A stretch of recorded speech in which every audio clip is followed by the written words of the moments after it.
श्री गणेशाय नमः। शांताकारं भुजगशयनं पद्मनाभं सुरेशं विश्वाधारं गगनसदृशं मेघवर्णं शुभांगं लक्ष्मीकान्तं कमलनयनं योगिविद्यानिगम्यं वन्दे विष्णुभवभयहरं सर्वलोकैकनाथं। प्रह्लाद नारद पराशर पुंडरीक व्यासांबरी शुक शौनक भीष्म दालभ्यान रुक्मांगदार्जुन वसिष्ठ विभीषण आदीन पुण्यानिमान परम भागवतान स्मरामि। शुरू करते हैं। श्री निम्बारकाचार्य जी का हम लोग चरित्र पढ़ेंगे। 28वां छप है, श्री भक्तमाल का चल रहा है। निम्बादित्य नाम जाते भयो अभिराम कथा आयो, एक दंडी ग्राम न्यो तो करी आए हैं। भगवान श्री निम्बारकाचार्य जी का ये नाम कैसे पड़ा, इसकी बड़ी सुंदर कथा है। एक दिन उनके ग्राम में एक दंडी सन्यासी आए। उन्हें भोजन करने के लिए आपने निमंत्रण दिया।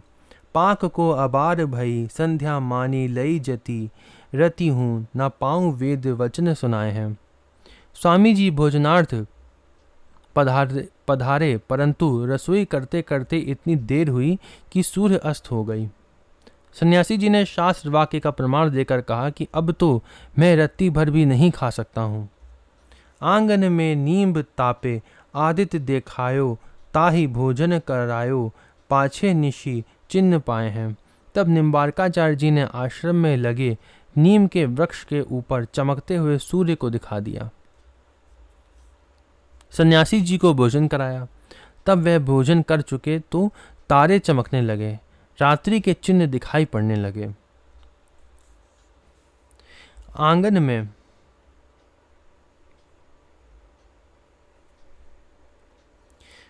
नींब तापे आदित्य दिखायो, ताही भोजन करायो, पाछे निशी चिन्ह पाए हैं। प्रगट प्रभाव देखी जान्यो भक्ति भाव, जग दाम पाई नाव परियो, हरियो मन गाए हैं। तब सभी ने आपका ये प्रत्यक्ष प्रभाव देखकर जान लिया कि आपने ही सूर्य को नीम के वृक्ष पर प्रकट किया था। वस्तुतः वहाँ सूर्य नहीं था। इसी से आपके भक्ति भाव की संसार में प्रसिद्धि हो गई और लीलानुकूल निम्बादित्य एवं निम्बारकाचार्य नाम पड़ गया। इसीलिए इनका नाम पड़ गया निम्बादित्य से।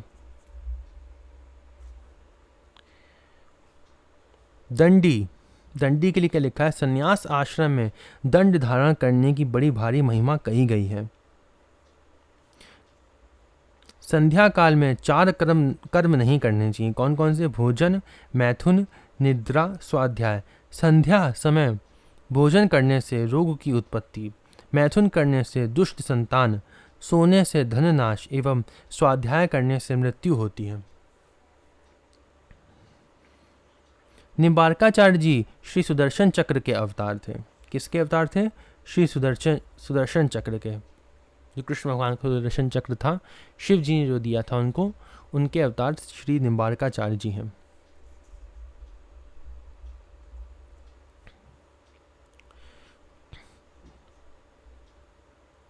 निकुंज सखी परिकर में ये आचार्य श्री रंग देवी जी के रूप में श्री प्रिया प्रियतम की सेवा में तत्पर रहते हैं।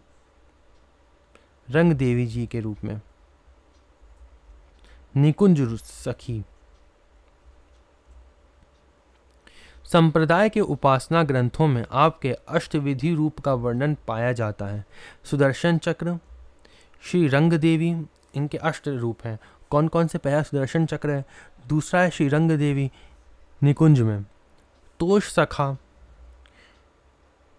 धूसरी गयो, लकुट, आचार्य, श्री जी के श्रृंगार में नथ है, श्री जी के अंग में कांति। दक्षिण भारत में हैदराबाद राज्य अंतर्गत पुण्य सलीला श्री गोदावरी जी के तट पर स्थित एक वैदुर्य पत्तन नाम का परम पवित्र तीर्थ है।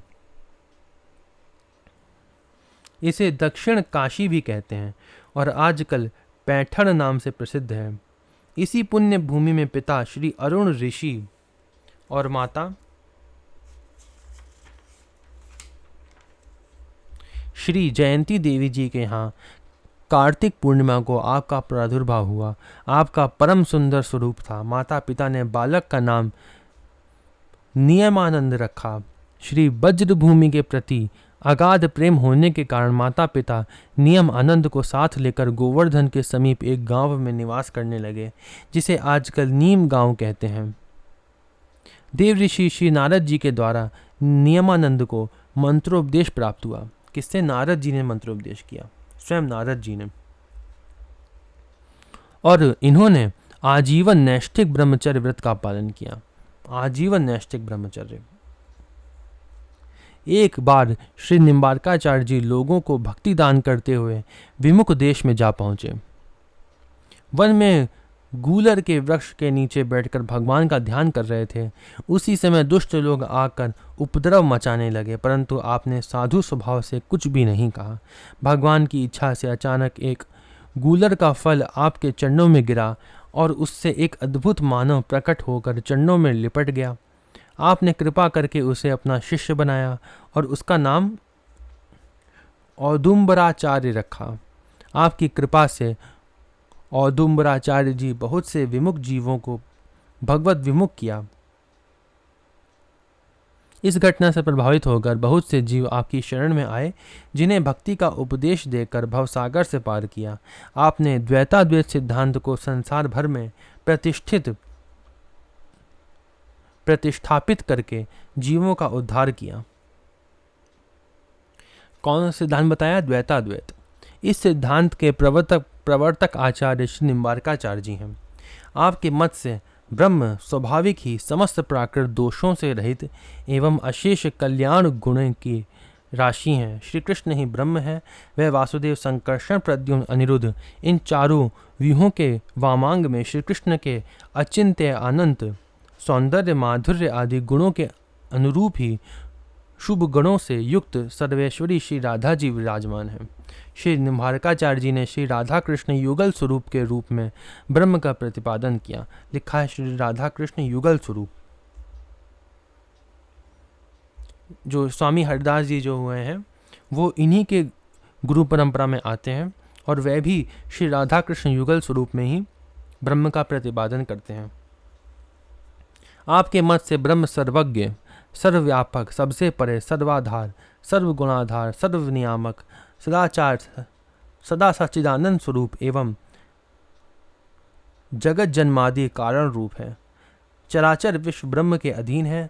जीव ईश्वर का अंश है, नित्य है, अनंत है, प्रति देह में भिन्न भिन्न है। भिन्न भिन्न अलग अलग जीव है सबका। अणुस्वरूप है। ज्ञान गुणवान एवं ज्ञानाश्रय है। कर्मों का कर्ता एवं भोक्ता है तथा सर्वथा ईश्वर अधीन है। जहाँ जीवों को जो भगवान का अंश कहा गया है, इसका अर्थ ये नहीं है कि वह अंगी ब्रह्म का कोई अवयव या विभाग हो, बल्कि अंश का अर्थ है शक्ति। बिल्कुल बिल्कुल ठीक, बिल्कुल इन्होंने जिस तरह से समझाया है द्वैतादेश जो सिद्धांत है ये बिल्कुल अच्छे से समझाया, बिल्कुल सरल भाषा में समझाया कि जीव का जो अंश है वो भगवान का सीधे सीधे अंश नहीं है, बल्कि भगवान की एक शक्ति का अंश है। इन्होंने बताया जिसको जीव शक्ति विशिष्ट ब्रह्म कहते हैं, उसकी शक्ति का अंश जीव है। क्योंकि अगर हम भगवान के अंश होते, भगवान के अवयव या विभाग होते हम, तो हमें भगवान के सभी गुण होते हैं। जैसे पूर्णस्य पूर्णमादाय पूर्णमेवाय वशिष्यते का मंत्र बृहदारण्यक उपनिषद में दिया गया है और कई भी उपनिषद में दिया गया है कि अंशी में अंश के सभी गुण विद्यमान होते हैं। तो हमें भी भगवान के सभी गुण जो यहाँ पे लिखे हुए हैं, कौन कौन से गुण? सर्वज्ञ, सर्वव्यापक, सबसे परे, सर्वाधार, सर्वगुणाधार, सर्वनियामक, सदा सच्चिदानंद स्वरूप, जगत जन्मादि कारण, ये सभी गुण हम में भी होते हैं, लेकिन ये सारे गुण हम में नहीं है। इसका अर्थ यह है कि हम भगवान के अंश नहीं हैं, हम भगवान की शक्ति के अंश हैं। अंशो ही शक्ति रूपो ग्राह्य, ये मंत्र भी दिया हुआ है। ब्रह्म शक्ति में और जीव ब्रह्म की पराशक्ति है। जगत ब्रह्म की अपराशक्ति प्रकृति का परिणाम है। तो भगवान की पराशक्ति का अंश जो है वो जीव है और भगवान की अपराशक्ति का अंश कौन है? माया है। सत्य स्वरूप परमात्मा की शक्ति होने से जीव और प्रकृति भी सत्य है, इसलिए प्रकृति का कार्य जगत भी सत्य है। श्री आचार्य चरण के मत से जीव ब्रह्म और जीव में भेद और अभेद दोनों स्वाभाविक हैं। इनके अनुसार इसीलिए इसको द्वैताद्वैत सिद्धांत कहते हैं। इसमें भेद भी है और अभेद भी है, दोनों हैं जीव में। इस विषय में वृक्ष और शाखा का पल्लव, दीपक और उसकी प्रभा, प्राण एवं इंद्रियां, इन दृष्टांतों को प्रस्तुत किया जाता है। जैसे ये परस्पर अभिन्न भी है और भिन्न भी है, ब्रह्म जीव का संबंधी भी ऐसा ही है, क्योंकि वेदों में दोनों प्रकार की श्रुतियां प्राप्त होती हैं। उनकी संगति ऐसा मानने से ही ठीक से लगती है। इसी कारण से इस सिद्धांत को द्वैताद्वैत भेद अभेद सिद्धांत कहते हैं। भेद भी है ब्रह्म और जीव में और अभेद भी है। आपने ब्रह्म और जीव इन दोनों तत्वों के अतिरिक्त तीसरे अचित तत्व को भी स्वीकार किया है और उसे तीन मानकर माना है: प्राकृत, अप्राकृत और काल। परिदृश्यमान पांच भौतिक जगत को प्राकृत अचित कहते हैं। प्रकृति से संबंध से रहित भगवत धाम को अप्राकृत अचित कहते हैं। भगवत धाम जो है वो अप्राकृत है।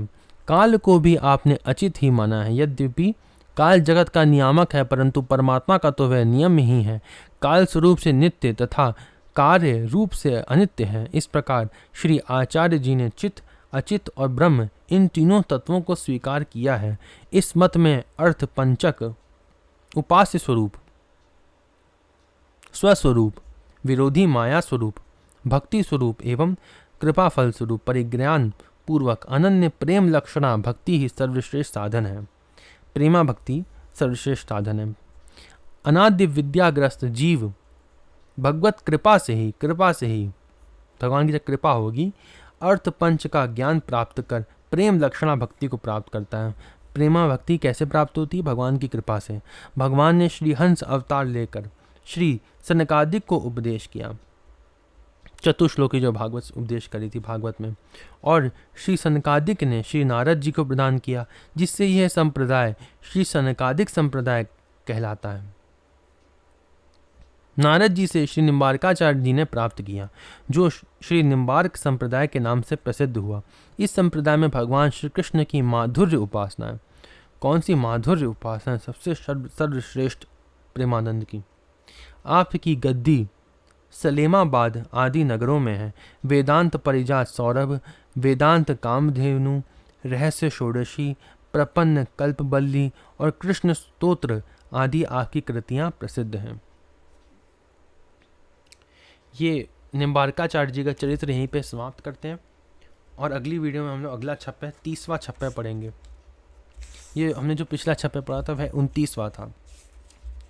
अगली वीडियो में हम लोग श्री वोप देव जी, श्री नाथ मुनि जी, श्री यामुनाचार्य जी का चरित्र पढ़ेंगे और श्री रामानुजाचार्य जी का चरित्र भी पढ़ेंगे। ओम नमो भगवते वासुदेवाय।